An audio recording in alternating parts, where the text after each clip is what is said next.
Hello student, स्वागत है एक बार फिर से आपका अपने YouTube चैनल टारगेट सेमेस्टर में। पिछले क्लास में हम लोगों ने 30 क्वेश्चंस तक कवर कर लिया था। आज के क्लास में और भी क्वेश्चंस को हम लोग कवर करेंगे जो कि आपके एंशिएंट हिस्ट्री के एग्जाम के लिए बहुत ही जरूरी है। ठीक है, चलिए ज्यादा इधर उधर की बातें न करते हुए क्वेश्चन की तरफ बढ़ते हैं। क्वेश्चन है, रामायण के लेखक कौन है? ठीक है, who was the author of the Ramayana. तो यहाँ पे सही आंसर जो हो जाएंगे वो हो जाएंगे आपके वाल्मीकि। कौन हो जाएंगे? वाल्मीकि जी। वाल्मीकि जी ने रामायण की रचना की थी। रामायण की रचना की थी। रामायण को कहा जाता है आदि काव्य। क्या कहा जाता है? आदि काव्य। और वाल्मीकि जी को कहा जाता है आदि कवि। क्या कहा जाता है? आदि कवि। अब ये जो तुलसीदास जी हैं ये क्या लिखे थे? इन्होंने रामचरितमानस लिखा है। रामचरितमानस लिखा है। ये क्वेश्चन आपसे पूछ सकता है कि रामचरितमानस की रचना किसने की थी? तो सही आंसर हो जाएगा तुलसीदास। अच्छा, अगर आपसे क्वेश्चन पूछ दे एक और महाकाव्य, एक और महाकाव्य जो कि है रघुवंश।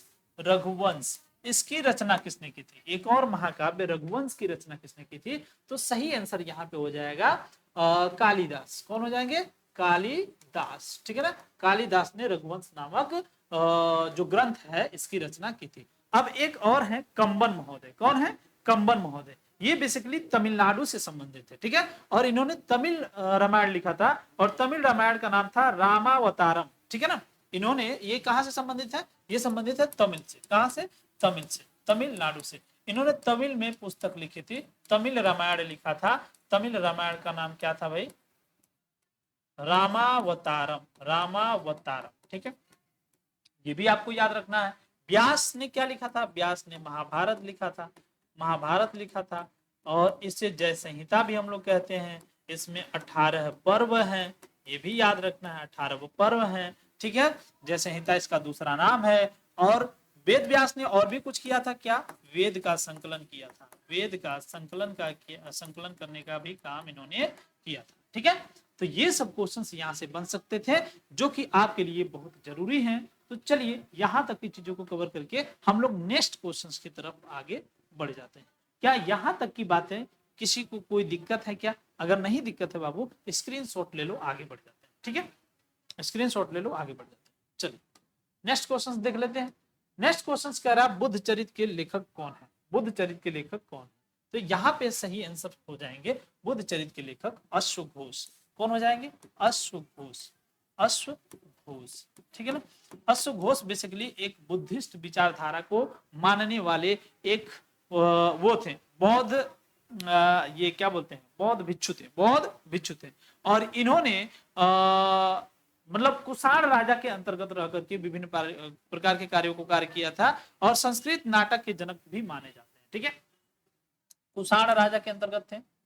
कुषाण राजा, कुषाण राजाओं के अंतर्गत थे। और कुषाण राजा कनिष्क था, कनिष्क के अंतर्गत ये थे। कनिष्क के अंतर्गत ये थे और इनको संस्कृत नाटक का जनक कहा जाता है। संस्कृत नाटक का जनक कहा जाता है। संस्कृत नाटक का जनक कनिष्क जो है ये कुषाण शासक था। इसके शासन काल में कुंडल वन में, कुंडल वन में, कुंडल वन में 72 ईस्वी में, 72 ईस्वी में, 72 ईस्वी में चौथी बौद्ध संगति हुई थी। चौथी बौद्ध संगति हुई थी। बौद्ध संगति हुई थी, ये आपको याद रखना है। ठीक है, अब कौन है भाई? अब है आपके पास नागसेन। नागसेन ने शून्यवाद के शून्यवाद का जो दर्शन है, शून्यवाद का, इसको प्रतिपादित किया था। इनको भारत का आइंस्टीन भी कहा जाता है। भारत का आइंस्टीन भी कहा जाता है। भारत का आइंस्टीन भी कहा जाता है। ये बेसिकली बौद्ध धर्म से संबंधित है। ठीक है ना, अरे सॉरी, नागसेन नहीं, अरे वो नागार्जुन है। ओह गड़बड़ हो गया। ये नागसेन है, वो दूसरे व्यक्ति हैं। एक मिनट, एक मिनट, ये नागसेन है जो दूसरे व्यक्ति हैं, बता रहे हैं। ये तो नागार्जुन के बारे में बता दिए हम। ये जो नागसेन है इन्होंने एक पुस्तक लिखी थी, मिलिंद पन्नो। मिलिंद पन्नो। ठीक है ना, इस मिलिंद पन्नो में एक ग्रीक राजा था मिनांडर। ग्रीक राजा था मिनांडर। ठीक है, मिनांडर। तो इसी के साथ वार्तालाप हुई थी नागसेन की। ये एक बौद्ध भिक्षु थे और ये जो है मिल करके क्या किए थे? रचना किए थे मिलिंद पन्नो की। ठीक है ना, इन्होंने जो आपस में बातचीत की थी, इसी बातचीत को जो है क्या कह दिया? इसी बातचीत को इन्होंने क्या कह दिया? मिलिंद पन्नू। और ये एक प्रकार की बुद्धिस्ट किताब है जो कि वास्तविक जानकारी महात्मा बुद्ध के बारे में या फिर बौद्ध धर्म के बारे में देती है। इसके अलावा एक नागार्जुन है, नागार्जुन, इनको जो है भारत का आइंस्टीन कहा जाता है, भारत का आइंस्टीन कहा जाता है। और आइंस्टीन, और इनको शून्यवाद का जनक भी कहा जाता है, या शून्यवाद के प्रवर्तक भी कहा जाता है, शून्यवाद के प्रवर्तक भी कहा जाता है। ठीक है, इसके बाद बात कर लें हम, कौन है भाई, इसके बाद है कालिदास। कालिदास जी हैं। कालिदास के बारे में हम आपको बता दें कि इन्होंने रघुवंश नामक काव्य की रचना की थी, पहले ही बता दिए हैं। और इन्होंने और भी महत्वपूर्ण किताब लिखी थी, जैसे अभिज्ञान शकुंतलम, अभिज्ञान शकुंतलम, अभिज्ञान शकुंतलम। ठीक है, अभिज्ञान शकुंतलम नामक इन्होंने पुस्तक लिखी थी, अभिज्ञान शकुंतलम नामक इन्होंने पुस्तक लिखी थी। ठीक है ना, क्लियर है। वसुमित्र थे, वसुमित्र भी यहाँ पे हैं। वसुमित्र एक जो है चौथे राजा थे, ये चौथे राजा थे किस वंश के, तो शुंग वंश के चौथे राजा थे, शुंग वंश के चौथे राजा, शुंग वंश के। और इन्होंने भी अपनी प्रसिद्ध पुस्तक लिखी थी, इन्होंने भी अपनी एक प्रसिद्ध पुस्तक लिखी थी, और उस पुस्तक का नाम बेसिकली वैदिक ग्रंथ का संकलन था। ठीक है ना, उस पुस्तक का नाम वैदिक ग्रंथ का संकलन, वैदिक ग्रंथ संकलन। ठीक है, और ये शुंग वंश से हैं। तो शुंग वंश की स्थापना बेसिकली किसने की थी, तो पुष्यमित्र शुंग ने की थी। किसने की थी, पुष्यमित्र शुंग, पुष्यमित्र शुंग ने की थी। किसने की थी, पुष्यमित्र शुंग ने। पुष्यमित्र शुंग बेसिकली कब राजा बना, तो ये जो है मौर्य साम्राज्य के बाद, मौर्य साम्राज्य के बाद राजा बना, जब मौर्य साम्राज्य का अंतिम शासक था बृहद्रथ, बृहद्रथ, इसी की हत्या करके, चूंकि ये इसका सेनापति था, ठीक है ना, तो इसी की हत्या करके पुष्यमित्र शुंग बेसिकली राजा बन जाता है, और फिर शुंग वंश की स्थापना कर देता है। उसी शुंग वंश के चौथे राजा थे कौन, वसुमित्र। और ये आगे चलकर विभिन्न प्रकार के कार्यों को करते हैं। ठीक है ना, ये आगे चलकर के विभिन्न प्रकार के कार्यों को करते हैं। ठीक है, अच्छा एक चीज और याद रखना है, अभिज्ञान शकुंतलम के बाद जो है मालविकाग्नित्रम, मालविकाग्नित्रम भी इनकी पुस्तक है, ये भी याद रखना है आपको, मालविकाग्निमित्रम। ठीक है ना, क्लियर है, ये भी आपको याद रखना है। ठीक है, तो ये सभी के सभी पुस्तकें थी जो विभिन्न प्रकार के लेखकों ने लिखी हैं, जो कि आपके लिए जरूरी था और हमने इसको बता दिया। ठीक है ना, अब एक चीज और याद रखिए, एक चीज और याद रखिएगा कि इनको कालिदास को भारत का शेक्सपियर भी कहा जाता है, भारत का शेक्सपियर भी कहा जाता है। ठीक है, यहां तक की बातें मुझे लगता है आप सभी को क्लियर हो चुकी हैं। चलिए आगे बढ़ते हैं, आगे बढ़ते हैं नेक्स्ट क्वेश्चन की तरफ। नेक्स्ट क्वेश्चन देखते हैं क्या है भाई। नेक्स्ट क्वेश्चन देखिए, नेक्स्ट क्वेश्चन से बाबू, निम्नलिखित में से कौन मनुस्मृति पर लिखी गई अपनी टीका के लिए प्रसिद्ध, अपनी टीका के लिए प्रसिद्ध है। ओके, तो यहाँ पे सही आंसर जो हो जाएंगे वो हो जाएंगे मेघातिथि। क्या हो जाएगा, मेघातिथि, मेघातिथि। ठीक है, मेघातिथि मनुस्मृति पर जो है टीका लिखी गई थी, मेघातिथि मनुस्मृति पर टीका लिखी गई थी। और मनुस्मृति एक कानून से संबंधित किताब है, नियम से संबंधित किताब है, कानून नियम से संबंधित किताब है, जो कि मनु के द्वारा लोगों को रहने के लिए, किस तरीके से रहेंगे, कैसे शासन प्रशासन अपना चलाएंगे, उसके लिए लिखी गई थी। ठीक है ना, और इसके अलावा जो मेघातिथि है, इसके अलावा एक और टीका है जिसका नाम है कुल्लुका, जिसका नाम है कुल्लुका। क्या हो जाएगा, कुल्लुका, कुल्लुका हो जाएगा, कुल्लुका। ये भी जो है एक मनुस्मृति पर टीका लिखा गया। ठीक है, मनुस्मृति पर टीका लिखा गया। ठीक है, अब जो है ऑप्शन नंबर जो सही है उसके बारे में तो हमने समझ लिया। अब अपरार्क महोदय है, ये कौन है, तो अपरार्क महोदय ने मतलब अपरार्क महोदय एक दार्शनिक है, और इन्होंने याज्ञवल्क पर टीका लिखने का कार्य किया था। क्या किया था, याज्ञवल्क पर टीका लिखने का कार्य किया था। ठीक है, याज्ञवल्क क्या किया था, याज्ञवल्क, याज्ञवल्क आपने नाम सुना होगा, इस पर टीका लिखने का काम किया था अपरार्क महोदय। ठीक है, ये एक प्रकार के दार्शनिक थे। कौन थे, दार्शनिक थे। विज्ञानेश्वर ने भी मिताक्षरा नामक टीका लिखा था, मिताक्षरा, मिताक्षरा। और ये टीका किस पे लिखा गया था, याज्ञवल्क पर ही लिखा गया था। ठीक है, ये दोनों लोग याज्ञवल्क से संबंधित है। मेघातिथि और कुल्लुका ये मनुस्मृति का टीका है। ठीक है, इसके बारे में लिखा गया है। अच्छा, टीकाएं क्यों लिखी जाती थी, समझने के लिए, जानने के लिए, उसको आसान बनाने के लिए। ठीक है, चलिए अब हम लोग आगे बढ़ जाते हैं नेक्स्ट क्वेश्चन की तरफ। नेक्स्ट क्वेश्चन देखिए भाई, नेक्स्ट क्वेश्चन देखिए, 34 नंबर का क्वेश्चन कह रहा है कि अष्टांग संग्रह किस विषय का ग्रंथ है? अष्टांग संग्रह is book on which subject? तो यहाँ पे सही आंसर क्या हो जाएगा? सही आंसर हो जाएगा आयुर्विज्ञान। क्या हो जाएगा? आयुर्विज्ञान। ठीक है ना, अष्टांग संग्रह आयुर्विज्ञान। इसको बेसिकली वाग्भट नामक व्यक्ति ने लिखा था। किसने लिखा था? वाग्भट। किसने लिखा था भाई? वाग्भट। वाग्भट आयुर्विज्ञान से संबंधित है। वाग्भट, वाग्भट नामक व्यक्ति ने लिखने का काम किया था। इसमें 8 अष्टांग बेसिकली 8 चीजों के बारे में जिक्र किया गया है जिसकी वजह से मनुष्य स्वस्थ रह सकते हैं। खगोल शास्त्र, ये जो है ग्रह उपग्रह या फिर अंतरिक्ष की चीजों को जानने का काम किया जाता है। अंतरिक्ष की चीजों को जानने का काम किया जाता है और ये खगोल शास्त्र कहलाता है।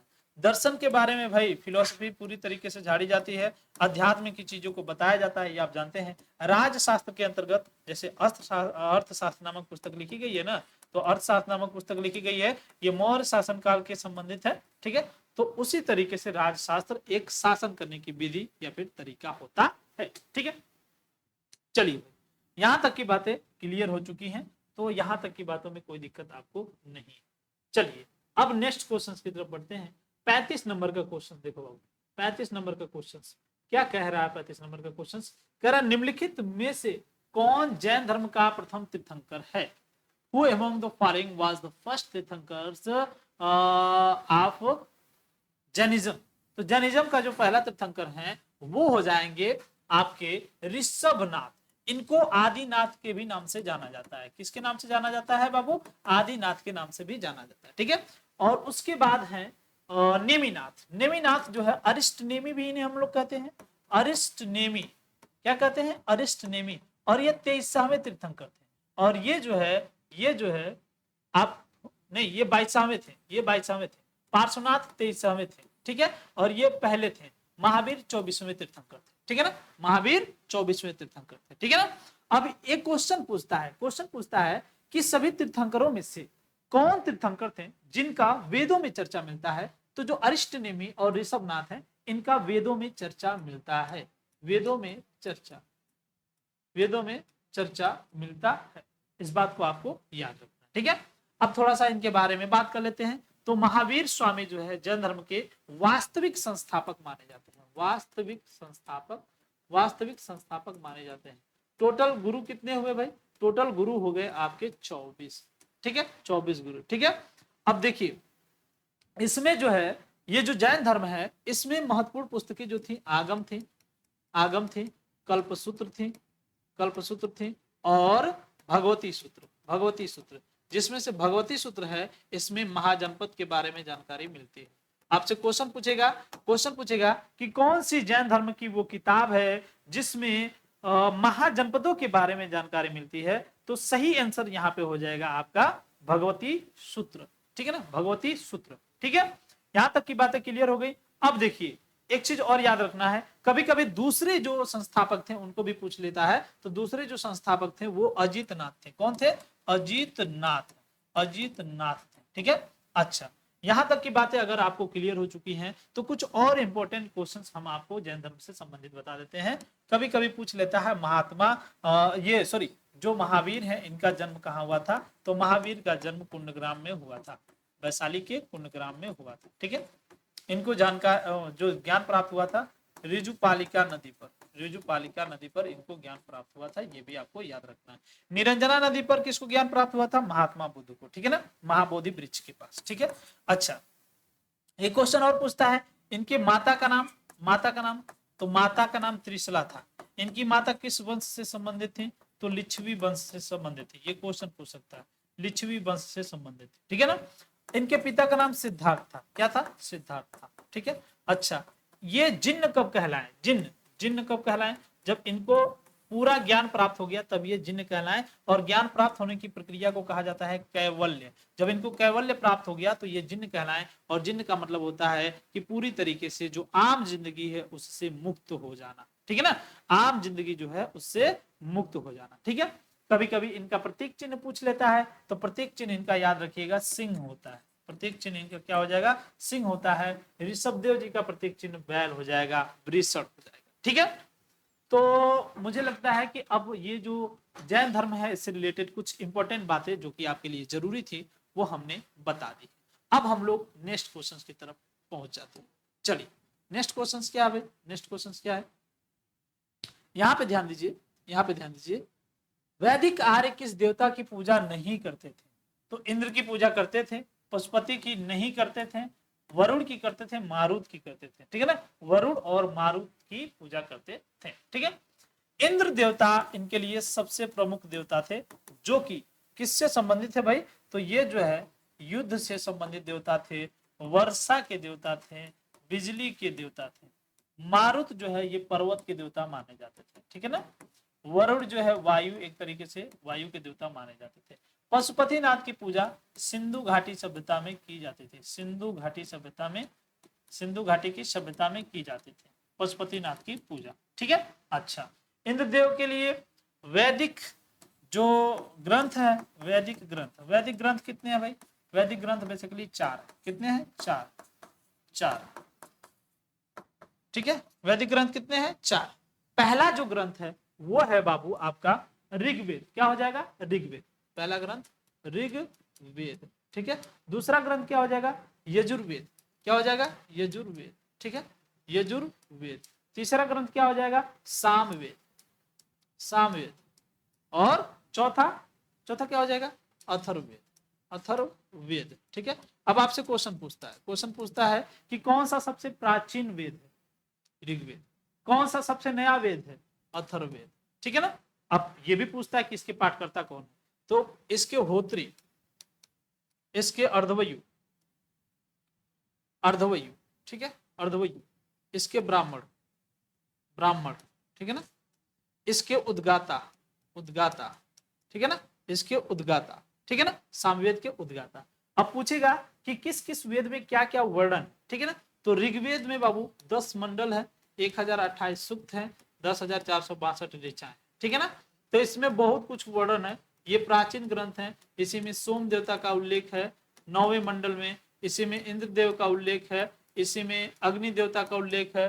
जितने भी प्रमुख प्रमुख देवता हैं सभी का उल्लेख देखने को मिल जाता है। ठीक है, अब यजुर्वेद की बात करें तो यजुर्वेद में क्या वर्णन है? तो यजुर्वेद में जो वर्णन देखने को मिलता है आपको, यज्ञ के नियम और बलि प्रथा, बलि प्रथा और कर्मकांड, कर्मकांड, कर्मकांड से रिलेटेड जितने भी नियम कानून है देखने को मिलते हैं। और जो सामवेद है इसे संगीत का जनक कहा जाता है। संगीत का जनक कहा जाता है। संगीत का जनक इसलिए कहा जाता है क्योंकि गाना वगैरह के बारे में जितनी भी जानकारी मिलती है सामवेद में कहा जाता है।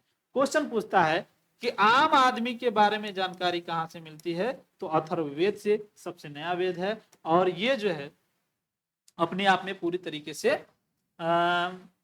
जादू टोना का भी इसमें वर्णन देखने को मिलता है। जादू टोना का वर्णन देखने को इसमें मिल जाता है। ठीक है, क्लियर है? बाकी इसमें कोई दिक्कत मुझे नहीं लग रहा है।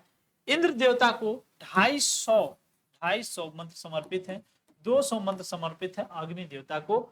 अब ऋग्वैदिक काल और उत्तर वैदिक काल, दो काल में इनको डिवाइड किया जा सकता है। ऋग्वैदिक काल जो होता है बाबू, उसे हम लोग प्राचीन वैदिक काल बोलते हैं। उत्तर वैदिक काल को नवीन वैदिक काल बोलते हैं। उत्तर वैदिक काल में लोहे की खोज हो गई थी, प्राचीन काल में लोहे की खोज नहीं हुई थी। ठीक है, ऋग्वैदिक काल का जो टाइमिंग है वो है आपका 1500 से 1000 और फिर 1000 से 600 ईस्वी पूर्व तक। ये जानकारी है उत्तर वैदिक काल की। ऋग्वैदिक काल में पूछा जाता है कि सबसे पवित्र पशु कौन सा था, तो वो हो जाएगा आपकी गाय। उस समय उसे गाय न कह करके अधन्या कहा जाता था। ठीक है, क्लियर है? ये सब बातें आपको याद रखनी है। ठीक है, ये सब बातें आपको याद रखनी है वैदिक कार्य के बारे में। चलिए बाकी कुछ जानकारी मुझे नहीं लगता इसमें से कोई छूटी होगी। ठीक है, आगे देखिए, निम्नलिखित स्मृति ग्रंथों में कौन सबसे प्राचीन ग्रंथ है? तो बाबू यहाँ पे सबसे प्राचीन ग्रंथ जो हो जाएगा वो मनुस्मृति हो जाएगा। याज्ञवल्क हो गया, बृहस्पति, देवल, ये सब नए स्मृति हैं। ये सब नए स्मृति हैं। ठीक है, चलिए अब आगे बढ़ जाते हैं, आगे बढ़ जाते हैं। ये सब के सब स्मृतियां हैं। मनुस्मृति एक तरीके से नियम कानून के बारे में जानकारी देती है। इसको किसने लिखा था? मनु ने स्वयं लिखा था। मनु ने स्वयं लिखा था। ठीक है, चलिए अब इसके बारे में वैसे कोई जानकारी तो नहीं है जो कि एग्जाम में पूछे आपसे। ठीक है, चलिए यहाँ पे क्वेश्चंस देखिए, यहाँ पर भी क्वेश्चंस बहुत इंपॉर्टेंट है। यहाँ पे देखिए क्वेश्चंस कह रहा है किसे आदि कवि माना जाता है, किसे आदि कवि माना जाता है, ठीक है ना। तो यहाँ पे जो कालिदास हैं, कालिदास को आदि कवि माना जाता है नहीं, लेकिन इन्होंने कुछ लिखा था। क्या लिखा था? रघुवंश, रघुवंश नामक महाकाव्य इन्होंने लिखा था, ठीक है।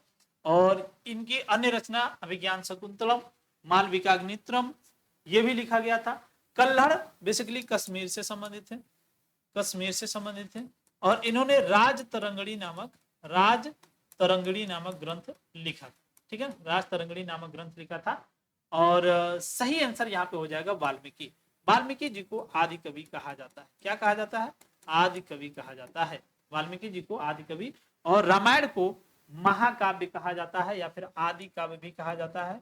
आदि काव्य, महाकाव्य, संस्कृत काव्य, संस्कृत महाकाव्य भी कहा जाता है, ठीक है। क्लियर है? धारावी के बारे में तो वैसी कोई जानकारी है नहीं, धारावी को छोड़ ही दीजिए। क्लियर है? यहां तक की बात है सभी को? ओके। यहां पे एक चीज और याद रखिएगा, जो धारावी महोदय हैं इन्होंने किरातार्जुनीयम, किरातार्जुनीयम,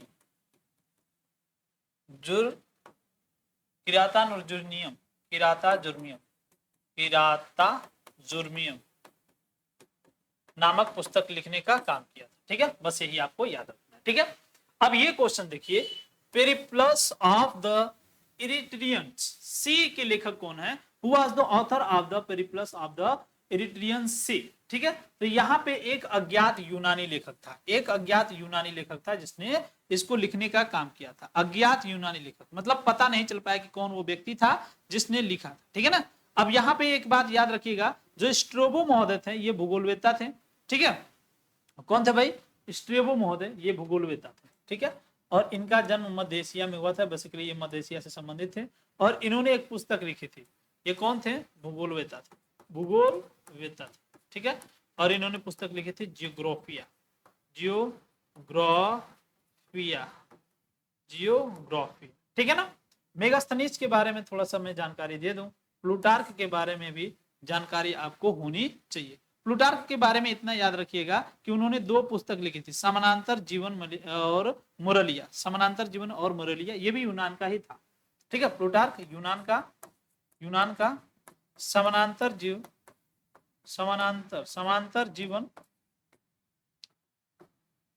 मोरिलिया, ठीक है, यही इन्होंने लिखा था, ठीक है। अब मेगास्थनीज के बारे में थोड़ा सा डिटेल में जान लेते हैं। मेगास्थनीज कौन था? मेगास्थनीज यूनान का था, ठीक है। ये सेल्यूकस निकेटर का राजदूत था। क्या था? राजदूत। ये कहां पे गया था? भारत में। कहां पे गया था? भारत में। भारत में किसके शासनकाल में? मौर्य वंश के शासनकाल में, मौर्य वंश के शासनकाल में। मौर्य वंश का शासक उस समय कौन था? चंद्रगुप्त मौर्य था। कौन था? चंद्रगुप्त मौर्य था, ठीक है ना, चंद्रगुप्त मौर्य। क्वेश्चन पूछता है कितने साल रहा था? 5 साल रहा था, 5 साल रहा था। पुस्तक क्या लिखा था? इंडिका नामक पुस्तक लिखा था, इंडिका नामक पुस्तक लिखा था। इंडिका में किसका वर्णन है? तो मौर्य वंश का वर्णन है, मौर्य वंश के शासन, मौर्य वंश के शासन, राजनीति, अन्य चीजों का वर्णन, ठीक है। क्वेश्चन पूछेगा कि जो इंडिका नामक ग्रंथ है ये किससे रिलेटेड है? तो इतिहास से रिलेटेड। क्वेश्चन पूछेगा भारतीय इतिहास के पिता कौन कहे जाते हैं? भारतीय इतिहास के पिता, सही आंसर हो जाएगा भारतीय इतिहास के पिता, तो सही आंसर हो जाएगा यहाँ पे मेगास्थनीज। कौन हो जाएगा? मेगास्थनीज, ठीक है ना, मेगास्थनीज। आपसे क्वेश्चन पूछेगा कि इतिहास के पिता, इतिहास के पिता हेरोडोटस, हेरोडोटस, हेरोडोटस। पुस्तक क्या लिखी थी? हिस्टोरिका, हिस्टोरिका, ठीक है, हिस्टोरिका नामक पुस्तक इन्होंने लिखी थी, ठीक है। तो ये सब बातें थी जो कि मौर्य वंश से रिलेटेड आपको याद रखनी है, या फिर इस ऑप्शंस में चूंकि था इसलिए सही आंसर हमने बता दिया। और पेरिप्लस ऑफ द इरिट्रियन सी नामक पुस्तक किसने लिखा था? तो पेरिप्लस ऑफ द इरिट्रियन सी नामक पुस्तक एक अज्ञात नाविक था, वो एक अज्ञात नाविक था जिसने लिखने का काम किया था। ठीक है, क्लियर है। अब एक चीज और याद रखना है कि यहाँ पे जो सेल्यूकस निकेटर है ये सिकंदर का सेनापति था, सिकंदर का सेनापति, ठीक, सेनापति था। और सेल्यूकस निकेटर की पुत्री से शादी चंद्रगुप्त मौर्य का हुआ। ठीक है, क्लियर है। यहां तक की सभी बातें आप लोगों को क्लियर हो चुकी होंगी, मुझे लगता है किसी को कोई दिक्कत नहीं होने वाली है। चलिए आगे बढ़ते हैं, आगे बढ़ते हैं। स्क्रीनशॉट वगैरह आप लोगों ने ले लिया होगा। अब यहाँ पे आ जाते हैं, यहाँ पे ये क्वेश्चन है, ये क्वेश्चन है बाबू, महाभारत के लेखक कौन है? महाभारत के लेखक कौन? पाणिनि। पाणिनि क्या लिखे थे? राजतरंगिणी। पाणिनि ने राजतरंगिणी लिखा था। क्या लिखा था? राजतरंगिणी। कहां से संबंधित है? एक मिनट, यहां पे पाणिनि राजतरंगिणी नहीं लिखे थे। कौन लिखे थे? पाणिनि ने नहीं लिखा था। पाणिनि ने अष्टाध्यायी लिखा था। क्या लिखा था? अष्टाध्यायी, अष्टाध्यायी। कल्हड़ ने राजतरंगिणी लिखा था। कल्हड़ ने राजतरंगिणी लिखा था, राजतरंगिणी लिखा था। ठीक है, थोड़ा सा मेरे दिमाग से मिस हो गया। ठीक है, कालिदास थे। कालिदास बेसिकली क्या लिखे थे? कालिदास अभिज्ञान शकुंतलम, अभिज्ञान शकुंतलम, अभिज्ञान शकुंतलम, और उसके बाद मालविकाग्नित्रम, मालविकाग्नित्रम, मालविकाग्नित्रम, और एक पुस्तक और थी रघुवंश। ये महाकाव्य थी, इसको भी सॉरी हाँ कालिदास ने ही लिखा था। तुलसीदास ने, तुलसीदास ने, तुलसीदास ने क्या लिखा था? रामचरितमानस, रामचरितमानस, रामचरितमानस तुलसीदास ने लिखा था। ठीक है ना। रामायण वाल्मीकि ने, रामायण, रामायण वाल्मीकि ने, रामायण वाल्मीकि। ठीक है, अच्छा। यहाँ पे जो पतंजलि हैं ये योग दर्शन के प्रवर्तक माने जाते हैं, योग दर्शन के प्रवर्तक माने जाते हैं। ठीक है ना, इन्होंने योग वगैरह के बारे में लिखा। व्यास जो कि वेदों का संकलन किए, जो कि वेदों का संकलन किए और महाभारत जैसे महाकाव्य की रचना की, महाभारत जैसे महाकाव्य की रचना की। इसका दूसरा नाम पूछेगा आपसे, जय संहिता बता दीजिएगा, जय संहिता दूसरा नाम। ठीक है, अच्छा। इसी का ही एक पार्ट है भगवत गीता, इसी का ही एक पार्ट है भगवत गीता। कितने पर्व में है? 18 पर्व में। कितने पर्व में है? 18 पर्व में। ठीक है, क्लियर है। यहां से किसी को कोई दिक्कत नहीं है, यहां से किसी को कोई दिक्कत नहीं है। एक बार स्क्रीनशॉट ले लीजिए फिर आगे बढ़ते हैं, एक बार स्क्रीनशॉट ले लीजिए फिर आगे बढ़ते हैं। चलिए नेक्स्ट क्वेश्चन, नेक्स्ट क्वेश्चन, नीतिसार की रचना किसने की थी? नीतिसार की रचना किसने की थी? तो बाबू नीतिसार का रचना हो जाएगा आपका कामंदक, कामंदक। नीतिसार की रचना किसने की थी? कामंदक ने। कामंदक एक ऐसे व्यक्ति थे जो राजनीति से संबंधित थे। किससे संबंधित थे? राजनीति से संबंधित। ठीक है ना, राजनीति से। और ये जो है शासन, नीतिसार है तो शासन के बारे में लिखे थे, शासन। और ये अर्थशास्त्र से संबंधित पुस्तक थी, अर्थशास्त्र से संबंधित पुस्तक थी, उससे रिलेटेड थे। ठीक है, मतलब उसी के आधार पर इस पुस्तक को लिखा गया था, अर्थशास्त्र के आधार पर। बुद्ध घोष कौन थे? तो एक बौद्ध भिक्षु थे, संस्कृत में भी ये जानकार थे। संस्कृत के इन्हें, संस्कृत नाटक का जनक भी इन्हें माना जाता है, संस्कृत नाटक का जनक, संस्कृत नाटक का जनक, जनक। और इन्होंने एक पुस्तक लिखी थी जिसका नाम था बुद्ध चरित, बुद्ध चरित। इन्होंने एक पुस्तक लिखी थी जिसका नाम था बुद्ध चरित। ये क्वेश्चन पूछ सकते हैं। ठीक है, आर्यभट्ट ने शून्य की खोज की थी, शून्य की खोज की थी। ठीक है, और इन्होंने एक ग्रंथ लिखा था आर्यभट्टीय, आर्यभट्टीय नामक इन्होंने ग्रंथ लिखा था। याद रखिए शून्यवाद, शून्यवाद के प्रवर्तक, शून्यवाद के प्रवर्तक शून्यवाद के प्रवर्तक जो हैं ये नागार्जुन है, नागार्जुन है, कंफ्यूज मत होइएगा। शून्यवाद के प्रवर्तक नागार्जुन, शून्य की खोज आर्यभट्ट, पुस्तक आर्यभट्टी। इन्हें भारत का आइंस्टीन भी कहा जाता है, भारत का आइंस्टीन, आइंस्टीन भी कहा जाता है, भारत का आइंस्टीन। ठीक है, 3 ऑप्शन क्लियर है भाई। नीतिसार की रचना कामंदक ने की थी, 3 ऑप्शन क्लियर। चौथा है कालिदास, कालिदास के बारे में अभी जस्ट पहले इसके बताए हैं, तो ये भी आपको याद रखना है, ये भी आपको याद रखना है। ठीक है, चलिए अब आगे बढ़ जाते हैं, आगे बढ़ जाते हैं नेक्स्ट क्वेश्चन की तरफ। नेक्स्ट क्वेश्चन देखो बाबू, नेक्स्ट क्वेश्चन है प्रारंभिक बौद्ध धर्म ग्रंथों की रचना किसमें की गई थी? प्राकृत पाठ में, पाली पाठ में, संस्कृत पाठ में, चित्रलेखी पाठ में। सही आंसर क्या हो जाएगा? सही आंसर हो जाएगा आपका, सही आंसर पाली पाठ में। क्या हो जाएगा? पाली पाठ। क्या हो जाएगा? पाली पाठ। ठीक है, पाली पाठ। ठीक है, बाद में इसकी भाषा क्या हुई? प्राकृत हुई, जो कि उस समय की लोकल लैंग्वेज थी। सबसे लास्ट में ये हो गई संस्कृत, संस्कृत हो गई। कब हुई बाबू?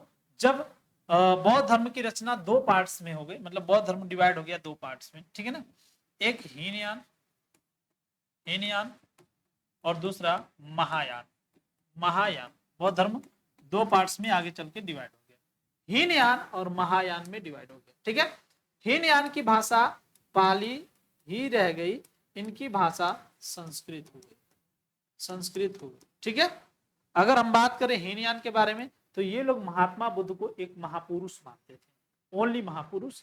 ये एक व्यक्ति थे जिनका जन्म हुआ, जिन्होंने कुछ बातें बताई, उनका हम लोग अनुसरण करते हैं। ये रूढ़िवादी परंपरा को फॉलो करते हैं, रूढ़िवादी परंपरा, परंपरा मतलब ये बदलना नहीं चाहते, लेकिन ये जो है समय के अनुसार बदल गए, समय के अनुसार बदलना। ठीक है, और ये जो है, ये जो है महायान के लोग भगवान मानते थे। क्या मानते थे? भगवान मानते थे। किनको भगवान मानते थे भाई? जो महात्मा बुद्ध थे। ठीक है, चलिए यहां तक की बातें क्लियर हो गई। नेक्स्ट क्वेश्चन की तरफ बढ़ते हैं भाई, नेक्स्ट क्वेश्चन देखते हैं, नेक्स्ट क्वेश्चन देखते हैं भाई, नेक्स्ट क्वेश्चन। ओके, चलिए यहां पे है नारद स्मृति के टीकाकार कौन है? Who is the commentators of Narada Smriti? क्या असहाय है, विश्वरूप है, अपरार्क है, देवल है? सही आंसर असहाय हो जाएंगे। असहाय ने ही टीकाकरण किया था। किसका टीकाकरण किया था? तो नारद स्मृति का। इसमें कुछ एक्सप्लेनेशन है नहीं जो कि आपको बताया जाए। ठीक है, अब आगे बढ़ते हैं। नेक्स्ट क्वेश्चन से आपका, निम्नलिखित व्रतों में कौन सा एक महावीर ने जुड़ा था? तो ये सब व्रत है। पहला है अहिंसा, दूसरा सत्य, तीसरा अपरिग्रह, और इसी में एक और था अस्तेय था, अस्तेय। ठीक है ना, चौथा था, सॉरी तीसरा था अस्तेय, तब अपरिग्रह था। ठीक है, ध्यान दीजिए, पहला था अहिंसा, अहिंसा। ठीक है, दूसरा था सत्य। ठीक है, तो तीसरा था अस्तेय, अस्तेय, चौथा था अपरिग्रह, अपरिग्रह, पांचवा था ब्रह्मचर्य, ब्रह्मचर्य। ठीक है, यहां देखिए इसका मतलब अहिंसा, मतलब अहिंसात्मक तरीके से आपको रहना है। ठीक है, ओके, तो यहां पे ध्यान दीजिए, ये था अहिंसा का मतलब अहिंसा ही होता है, ये दो अहिंसा आप लोग जानते हैं। सत्य का सत्य ही हो जाएगा। अस्तेय का मतलब होता है चोरी न करना, चोरी न करना। ठीक है ना, असत्य का मतलब यहाँ पे हो जाएगा झूठ न बोलना, झूठ न बोलना। ठीक है ना, झूठ न बोलना। ठीक है, अब उसके बाद अपरिग्रह है। अपरिग्रह का मतलब संपत्ति न रखना, संपत्ति, संपत्ति न रखना, संपत्ति न रखना। और ब्रह्मचर्य का मतलब ब्रह्मचर्य हो जाएगा। तो इसी पार्ट को जोड़ने का काम किया था किसने? महावीर स्वामी ने। किसने? महावीर स्वामी। ये 24वें गुरु थे, ये तो आपको पता ही है। वास्तविक संस्थापक यही थे, ये भी आपको पता है। एक चीज और याद रखना इनके बारे में कि इन्होंने 3 रत्न भी बताए थे, सम्यक श्रद्धा, सम्यक ज्ञान और सम्यक क्रम। ठीक है ना, सम्यक श्रद्धा, सम्यक ग्राम, सॉरी सम्यक श्रद्धा, सम्यक ज्ञान और सम्यक क्रम। ठीक है, सम्यक, सम्यक श्रद्धा, सम्यक ज्ञान, सम्यक ज्ञान, सम्यक कर्म, सम्यक कर्म। ठीक है, अब ध्यान दो, ये श्रद्धा मतलब किसी भी चीज को मानो, जानकारी करके मानो। ठीक है, ये ज्ञान मतलब उसके बारे में जानकारी हो जाए तब उस चीज को आगे फॉलो करो और उसी के हिसाब से कर्म करो। ये त्रिरत्न है जो कि जैन धर्म में आपको देखने को मिल जाएंगे। ये त्रिरत्न है जो कि जैन धर्म में आपको देखने को मिल जाए। ठीक है, क्लियर है? यहां तक की बातें सभी लोगों को क्लियर हो चुकी हैं। ठीक है, चलिए अब आगे बढ़ते हैं, इसमें कुछ दूसरा बताना नहीं है। नेचुरल हिस्ट्री, नेचुरल हिस्ट्री पुस्तक किसने लिखी है? प्लिनी ने लिखी है। ठीक है, प्लिनी ने लिखी है। नेचुरल हिस्ट्री पुस्तक की रचना किसने की है? प्लिनी ने। इनका पूरा नाम था प्लिनी द एल्डर। क्या नाम था इनका पूरा नाम? Pliny the Elder. ये 10 खंडों में पुस्तक विभाजित थी। ठीक है, ये नेचुरल हिस्ट्री 10 खंडों में विभाजित, प्लिनी द एल्डर इनका पूरा नाम था। बाकी कुछ है नहीं, प्लूटार्क के बारे में बता दिए हैं, जस्टिन के बारे में बता दिए, मेगास्थनीज के बारे में, इन सब के बारे में तो पूरा डिटेल बता दिए। अब कितना डिटेल बता। ठीक है, धर्मशास्त्र का इतिहास पुस्तक किसने लिखी है? क्या डीडी कोसांबी ने, केपी जायसवाल ने, पीवी काणे ने, या फिर किसने? सही आंसर पीवी काणे। सही आंसर क्या हो जाएंगे? पीवी काणे हो जाएंगे। ठीक है, यहां तक की बातें सभी लोगों को क्लियर हो चुकी हैं। चलिए अब आगे बढ़ते हैं। अब इसमें कुछ वैसा एक्सप्लेनेशन देने लायक है। ठीक है, क्या ही बताए। अब नेक्स्ट क्वेश्चन देखिए भाई, मालती माधव के लेखक कौन है? क्या कालिदास है, क्या भास है, क्या भारती है, क्या भवभूति है? तो मालती माधव पुस्तक के लेखक कौन हो जाएंगे? Who is the author of the Malati Madhava? तो यहाँ पे सही आंसर कौन हो जाएंगे? भवभूति। कौन हो जाएंगे? भवभूति। ठीक है, बाकी एक्सप्लेनेशन सभी ऑप्शंस का तो दिए ही हैं, बाकी कुछ ऐसा है नहीं। अब आगे देखिए, 50 क्वेश्चन तक हम लोग को कवर करना है।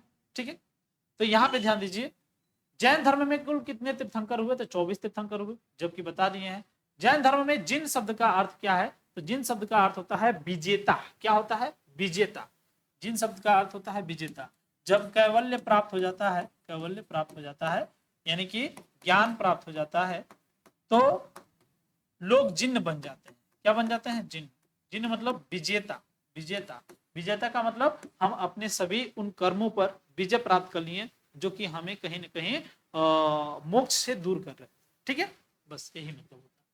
अगला है, निम्नलिखित में से कौन सा धार्मिक संप्रदाय व्यवहारिक जीवन में 10 सार्वभौमिक गुणों का पालन करके आत्मा की शुद्धि और प्रतिवर्ष उसके लिए पर्युषण पर्व मनाता है? पर्युषण पर्व। तो यहाँ पे सही आंसर जो हो जाएगा वो हो जाएगा जैन या फिर जैन समुदाय। ठीक है, क्लियर है?